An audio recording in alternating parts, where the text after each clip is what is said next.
اعوذ باللہ من الشیطان الرجیم بسم اللہ الرحمن الرحیم سورۃ آل عمران مدنیۃ۔ سورت کا نام ہے آل عمران۔ آل عمران کا مطلب ہوتا ہے عمران کا گھرانہ۔ اس کی آیات 200 ہیں 200، اس کے رکوع 20 ہیں 20۔ یہ مدینے میں نازل ہوئی، ہجرت کے بعد نازل ہوئی۔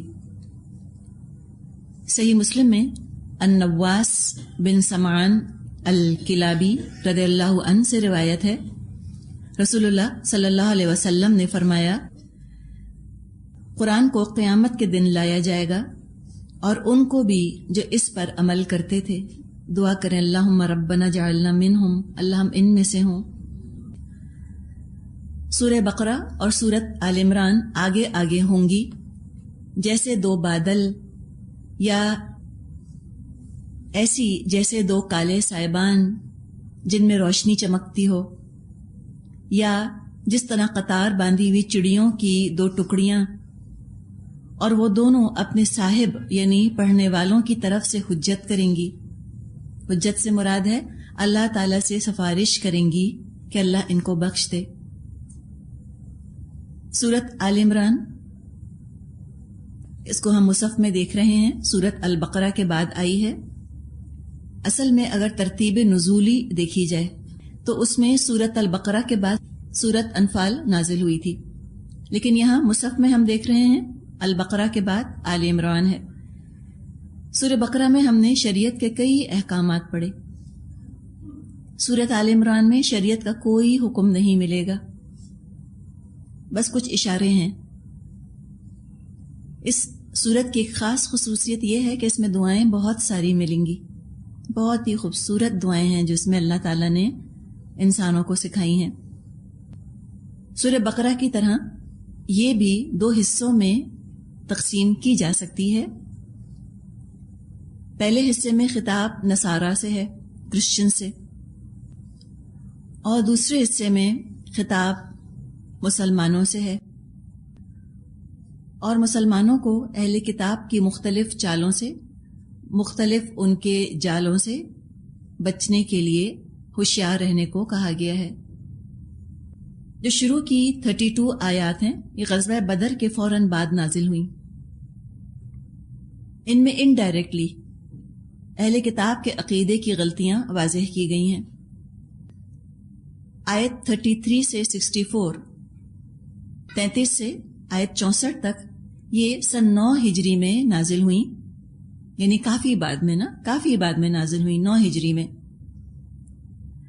اور یہ اس موقع پر نازل ہوئیں جب نجران سے ایک وفد، ایک ڈیلیگیشن عیسائیوں کا نبی اکرم صلی اللہ علیہ وسلم سے ملاقات کے لیے آیا تھا۔ تو آیت 33 سے آیت 64، اس میں نصارہ سے براہ راست خطاب ہے، ڈائریکٹ کرسچن سے بات کی گئی ہے، اور ان کے جو نظریات ہیں، الوہیت مسیح یعنی مسیح علیہ السلام کو خدا کہنا، اس عقیدے کی بھرپور تردید ہے، وہیمنٹ ڈینائل ہے اس کا۔ آیت 65 سے آیت 99، اہل کتاب کو دعوت کہ آؤ، تعالو، آ جاؤ، ایک ایسے کلمے کی طرف، الی کلمۃ سواء بیننا و بینکم، آ جاؤ ایک ایسے بات کی طرف جو برابر ہے ہمارے اور تمہارے درمیان، یعنی اللہ کی ذات پر آؤ، ہم اکٹھے ہو جائیں کہ اللہ ایک ہے۔ آیت 99 کے بعد غزوہ احد پر تبصرہ ہے۔ اب جو آغاز میں ہم نے بات کی کہ غزوہ بدر کے بعد یہ آیات نازل ہوئیں، غزوہ بدر کے بعد سے اسلام کے غلبے کے آثار نمایاں ہونے شروع ہو گئے تھے۔ یہ چیزیں نظر آنے لگ گئی تھیں، آثار نظر آنے لگ گئے تھے کہ اسلام اب غالب ہونے والا ہے، اور یہ بات بھی واضح ہو گئی تھی کہ اسلام کوئی وقتی موومنٹ نہیں ہے، عارضی وقتی کوئی یہ سلسلہ نہیں ہے، بلکہ یہ قائم رہنے کے لیے آیا ہے، جس کو ہم انگلش میں کہتے ہیں it's a force to reckon with.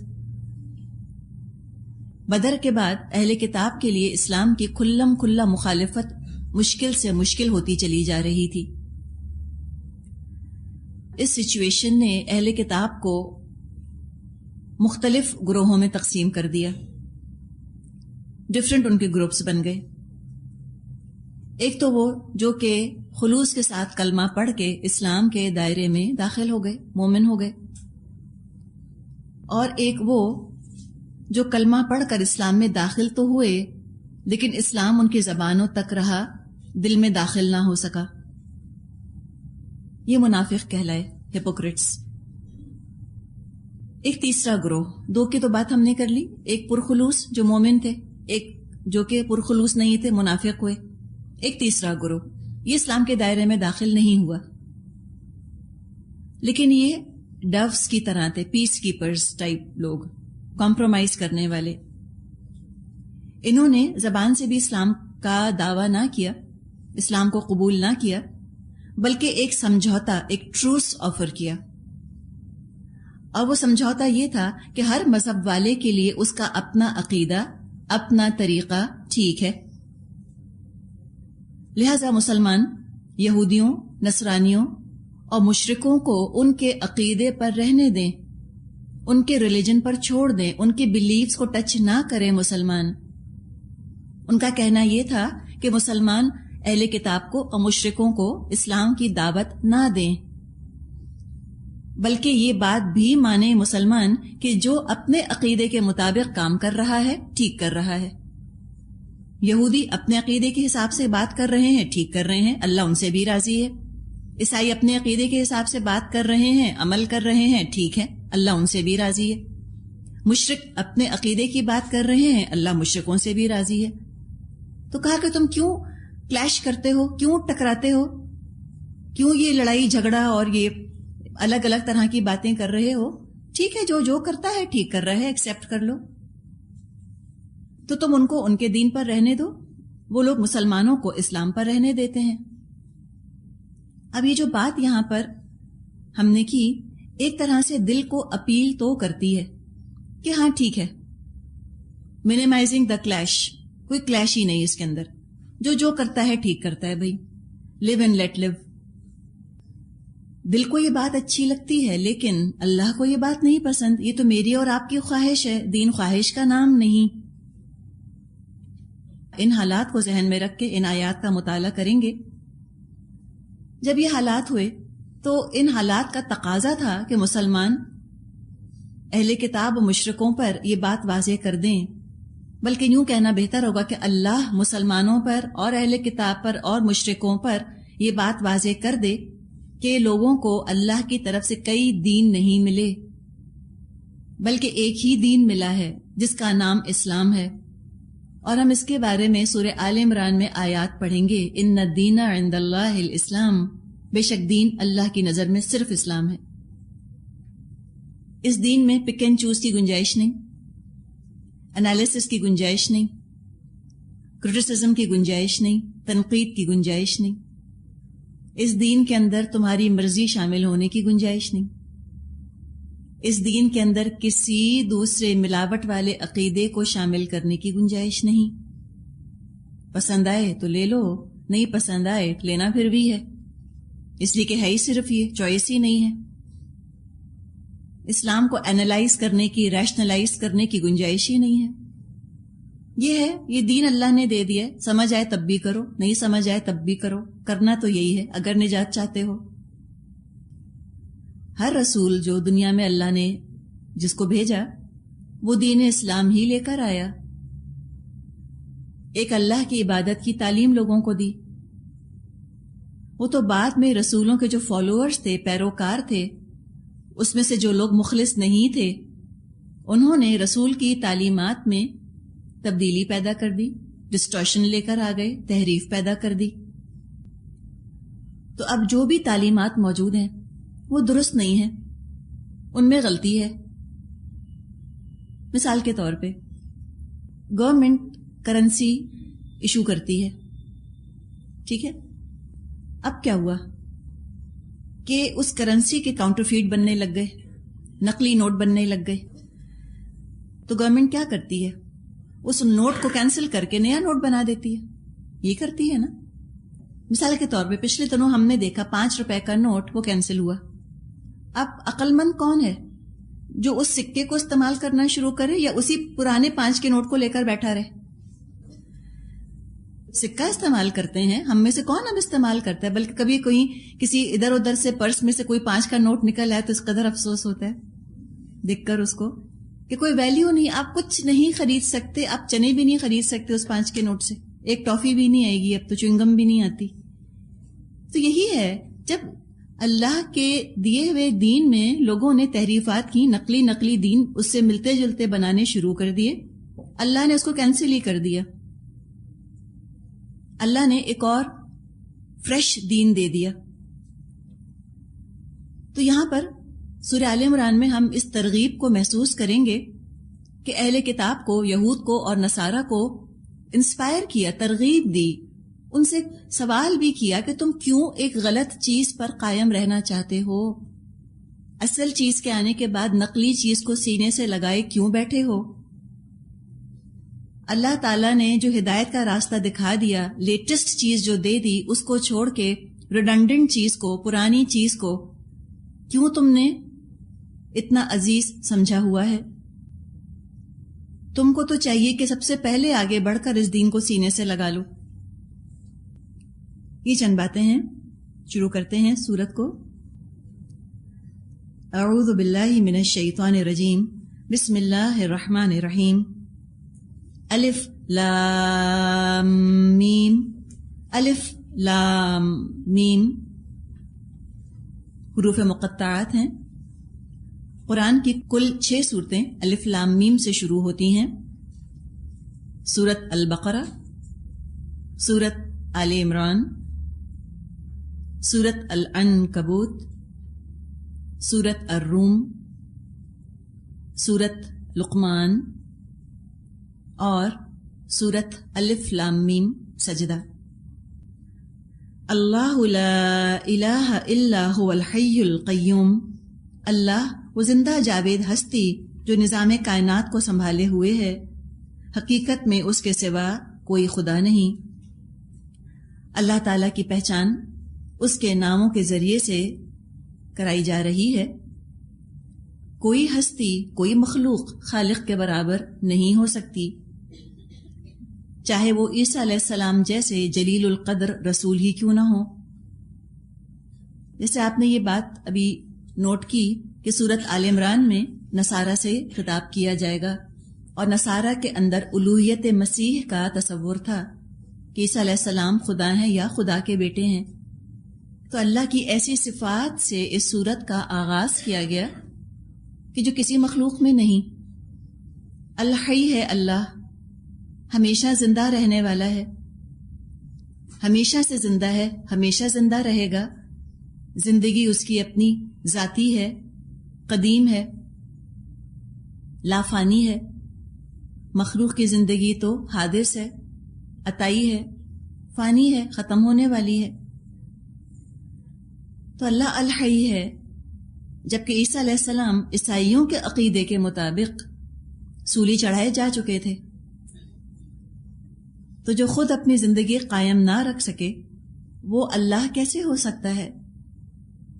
وہ دوسروں کو زندگی کیسے دے سکتا ہے؟ ساتھ ہی اللہ القیوم ہے، اسے کون تھامے گا؟ وہ ہے دوسروں کو تھامنے والا۔ سب اس کے محتاج ہیں، وہ کسی کا محتاج نہیں۔ اپنی اپنی زندگیوں کے لیے انسان اسباب کے محتاج ہیں۔ عیسیٰ علیہ السلام تو غذا اور پانی کے سہارے زندہ تھے۔ انجیلوں سے یہ بات ثابت ہے کہ جب مسیح علیہ السلام پر مشکلات آئیں تو وہ روئے، انہوں نے اللہ سے فریاد کی، تو پھر وہ زمین اور آسمانوں کو قائم رکھنے والے کیسے ہو سکتے ہیں؟ اللہ کو کوئی سہارا نہیں چاہیے، وہ مسبب الاسباب ہے، القیوم ہے، وہی سہاروں کا بھی تھامنے والا ہے، اسباب میں اثر پیدا کرنے والا بھی اللہ ہی ہے۔ آیت نمبر 3، نزل علیک الکتاب بالحق مصدقا لما بین یدیہ وانزل التوراۃ والانجیل، اس نے تم پر یہ کتاب نازل کی جو حق لے کر آئی ہے اور ان کتابوں کی تصدیق کر رہی ہے جو پہلے سے آئی ہوئی تھیں۔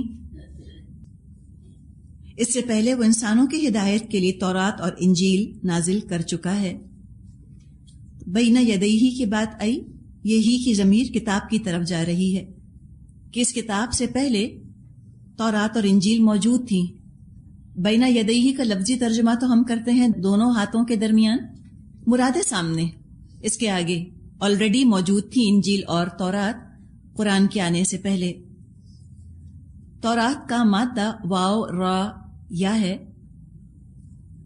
اس کا مطلب ہوتا ہے ایک پتھر کو دوسرے پر رگڑنا، فرکشن، دو سٹونز کو آپس میں رگڑنا، فرکشن پیدا کرنا۔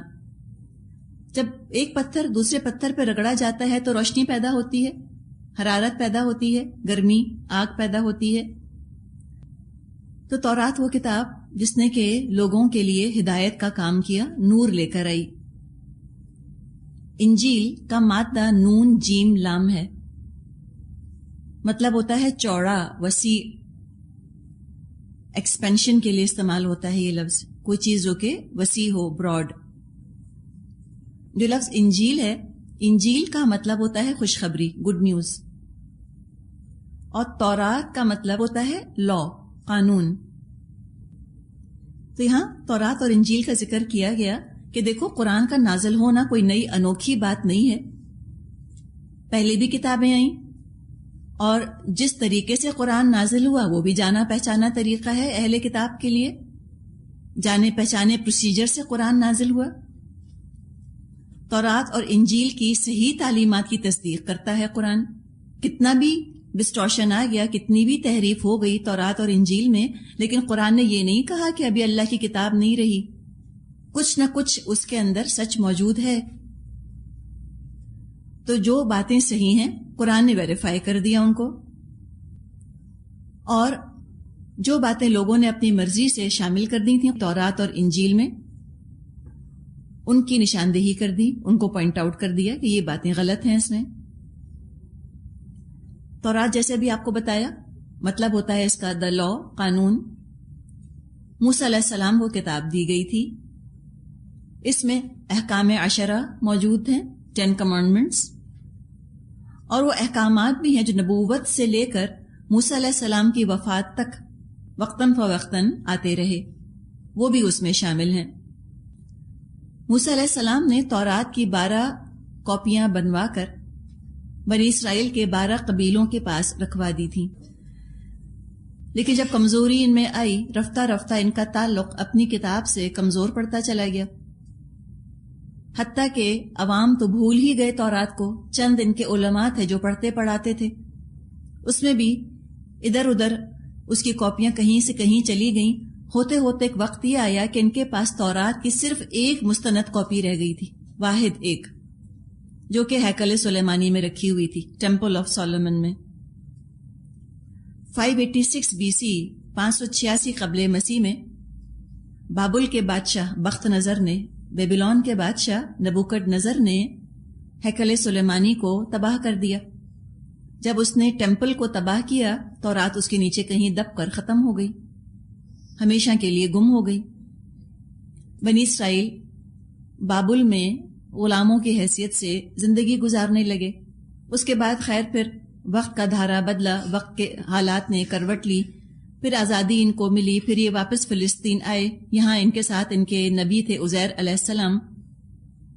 عزیر علیہ السلام کی نگرانی میں کچھ لوگوں نے مل جل کر بنی اسرائیل کی تاریخ لکھی، بنی اسرائیل کی ہسٹری لکھی، اور جو جو تورات کی آیات یاد تھیں وہ بھی ساتھ ساتھ لکھتے گئے۔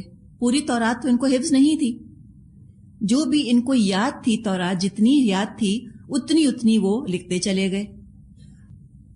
اب جو کتاب ہے جس کو یہ تورات کہتے ہیں، اس کو سمجھیے کہ وہ کیا ہے۔ نمبر 1 ایک ہے اس میں ان کی تاریخ بنی اسرائیل کی۔ نمبر 2 موسیٰ علیہ السلام کی سیرت، وہ بھی موجود ہے اس میں۔ نمبر 3 اوریجنل تورات کی کچھ آیات، یعنی کہ اللہ کا کلام باقی ہے اس کے اندر، صحیح آیات بھی موجود ہیں جو اللہ نے نازل فرمائی تھیں۔ اور نمبر 4 تحریف شدہ آیات، ڈسٹورٹڈ آیات بھی ہیں جو لوگوں نے خود چینج کر دیں۔ یہ ہے آج کی تورات۔ تو وہ جو اس کے اندر حصہ ہے نا، اللہ کے کلام کا وہ ہے، کچھ نہ کچھ ہے، اس پر بھی قرآن نے اس کو ایکنالج کیا، اس کو مانا کہ ٹھیک ہے تحریف شدہ ہی صحیح لیکن ہے تورات، اور اے مسلمانوں تم کو ماننا ہے تورات کو۔ انجیل کے معنی ہیں خوشخبری، گڈ نیوز۔ یہ عیسیٰ علیہ السلام کی زندگی کے آخری 2.5 یا 3 سال کے حالات پر مشتمل ہے۔ انجیل میں عیسیٰ علیہ السلام کی سیرت بھی ہے، ان کے اقوال بھی ہیں، ان کی سینگز بھی ہیں، اللہ کا کلام بھی ہے، اور وہ بھی بہت کچھ اس میں شامل ہے جو لوگوں نے اپنی مرضی سے شامل کر دیا، اپنی مرضی سے اللہ کے کلام کے طور پہ لوگوں کے سامنے پیش کر دیا۔ ان تمام چیزوں کا کمبینیشن، ان چیزوں کا مجموعہ آج انجیل کہلاتا ہے۔ تورات اور انجیل کی جو اس وقت پوزیشن ہے وہ یہ کہ یہ اوریجنل کتابیں نہیں ہیں، یہ وہ اوریجنل کتابیں نہیں ہیں جو اللہ تعالیٰ نے نازل فرمائی تھیں۔ کس نے لکھی، کس نے کمپائل کی، کچھ نہیں کہہ سکتے، کس نے تبدیلیاں کی یہ بھی نہیں پتا، اور یہ کرسچنز اور جوز خود مانتے ہیں کہ ہاں ہماری کتابوں کے اندر جو ہے وہ تحریف ہوئی ہے، خود مانتے ہیں اس بات کو۔ قرآن کا جہاں تک تعلق ہے 1400 سال گزرنے کے بعد بھی اس کے اندر کوئی تبدیلی نہیں ہوئی۔ قرآن اللہ کی مستند کتاب ہے، لیکن جہاں تک تورات اور انجیل کی بات ہے مستند تو نہیں رہی۔ ہزاروں سال گزرنے کے بعد بہت کچھ چینج ان میں آ گیا، لیکن ابھی بھی کوئی یہ نہیں کہہ سکتا کہ تورات اور انجیل میں اتنا سا بھی سچ موجود نہیں ہے، یہ کوئی نہیں کہہ سکتا۔ اب بھی ان میں کہیں نہ کہیں 1% ہی صحیح حق موجود ہے، اور ان 2 کتابوں کی بنیاد پر دنیا میں 2 بڑے بڑے مذاہب اس وقت موجود ہیں۔ اگر آپ ان کی سند دیکھیں، چین اگر آپ دیکھیں ان کی، تو چین کے حساب سے آپ ان کو دیکھیں تو ان کا درجہ ضعیف احادیث کے برابر بھی نہیں ہے۔ تو جب ان میں سچ باقی رہ گیا اور قرآن نے ویریفائی کر دیا، تو سوچیں کہ نبی اکرم صلی اللہ علیہ وسلم کی حدیثوں کی اوتھینٹسٹی تو 1000 گنا زیادہ ہے تورات اور انجیل سے۔ اول تو زمانہ زیادہ نہیں گزرا، 1400 سال ہی گزرے، پھر ہر حدیث کے راویوں کی سند موجود ہے، چین آف نریٹرز موجود ہے، ایک ایک کے بارے میں پتہ ہے کون کہاں پیدا ہوا، کس نے کس سے حدیث سنی۔ صحیح احادیث انہی کو کہا جاتا ہے۔ پلیس آف برتھ کے بارے میں، حالات کے بارے میں، ان کی زندگی کے بارے میں سب پتہ ہے۔ ایک حدیث بہت سے مختلف اسناد سے، ڈفرینٹ چینز آف نریٹر سے بھی ہم تک پہنچی ہے۔ لہذا احادیث تو 99% درست ہیں، صحیح ہیں، اور جو حدیثیں ضعیف ہیں یا موضوع ہیں محدثین نے ریسرچ کر کے بتا دیا۔ لیکن ان ضعیف اور موضوع حدیثوں کے بارے میں بھی پتہ ہے کہ ان کی بھی چین کیا ہے، ان کی بھی سند کے بارے میں پتہ ہے، کہاں کمزوری ہے، کہاں پہ کوئی نریٹر مسنگ ہے، کہاں راوی کا پتہ نہیں ہے، یہ سب معلوم ہے۔ کون راوی جھوٹا تھا، کون کمزور تھا، کس زمانے میں تھا، سب تحقیق ہوئی بھی ہے۔ تورات اور انجیل کے بارے میں تو نام بھی نہیں پتا کہ لکھی کس نے، چین کو تو رہنے دیں۔ مارک، میتھیو، جان، لوک، یہ 4 انجیل موجود ہیں اس وقت، اناجیل اربع کہا جاتا ہے، کینونیکل بائبلز۔ جہاں تک زبان کا تعلق ہے، انجیل تو اوریجنلی سریک یا ایرامک زبان میں تھی، آرامی یا سریانی زبان میں نازل ہوئی تھی۔ یہی وہ زبانیں تھیں جو عیسیٰ علیہ السلام اس زمانے میں بولتے تھے، لوکل لینگویج یہی تھی۔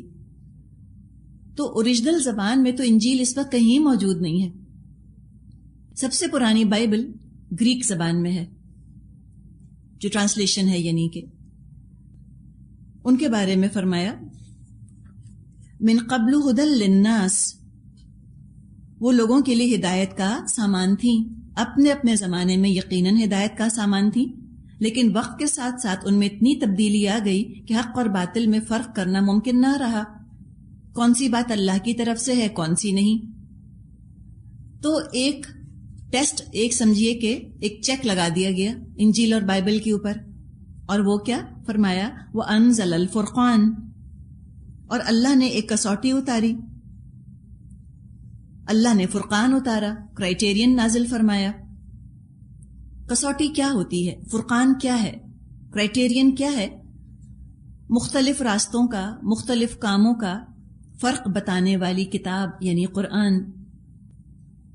کیا صحیح ہے کیا غلط یہ قرآن نے بتایا، بائبل میں کیا ٹھیک ہے کیا غلط ہے، اور انجام بتانے والی ہے کہ جو یہ کام کریں گے اس کا انجام کیا ہے، جو وہ کام کریں گے اس کا انجام کیا ہوگا. قرآن ہی ہے جو مسلم، مومن، محسن، منافق کا فرق بتانے والی کتاب ہے. قرآن اپنے ماننے والوں میں، نہ ماننے والوں میں فرق کرنے والی کتاب ہے.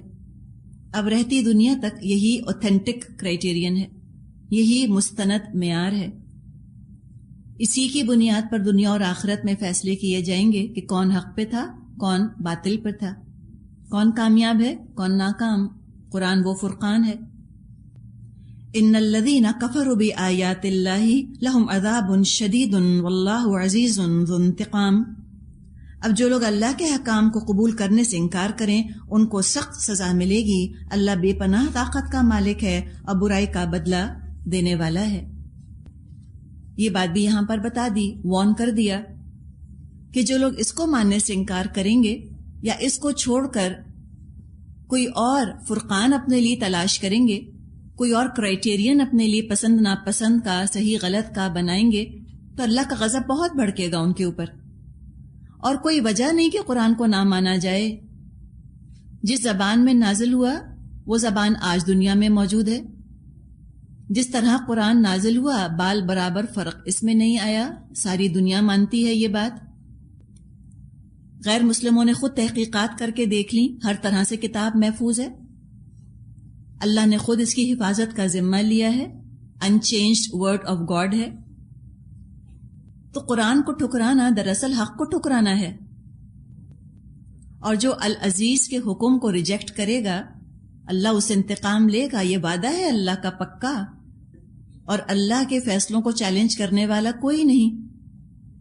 اللہ زبردست ہے، ایسا کمزور نہیں ہے کہ کوئی اس کی بات مانے نہ مانے تو اللہ انڈیفرنٹ ہو یا اللہ انکیئرنگ ہو، اللہ پرواہ نہ کرے. ٹھیک ہے کوئی مانتا ہے تو مانے، نہیں مانتا نہ مانے، ایسی بات نہیں ہے. ہر چیز کو وہ جانتا ہے. آیت نمبر 5 ان اللہ لا یخفی علیہ شیء فی الارض ولا فی السماء. زمین اور آسمان کی کوئی چیز اللہ سے پوشیدہ نہیں. یہ اللہ ہی کی شان، کچھ اس سے پوشیدہ نہیں. کوئی انسان یہ دعویٰ نہیں کر سکتا. عیسیٰ علیہ السلام تک نے کبھی یہ دعویٰ نہیں کیا کہ وہ سب کچھ جانتے ہیں. تو جو سب کچھ نہ جانے وہ خدا ہو نہیں سکتا. والآخر دعوانا ان الحمد للہ رب العالمین.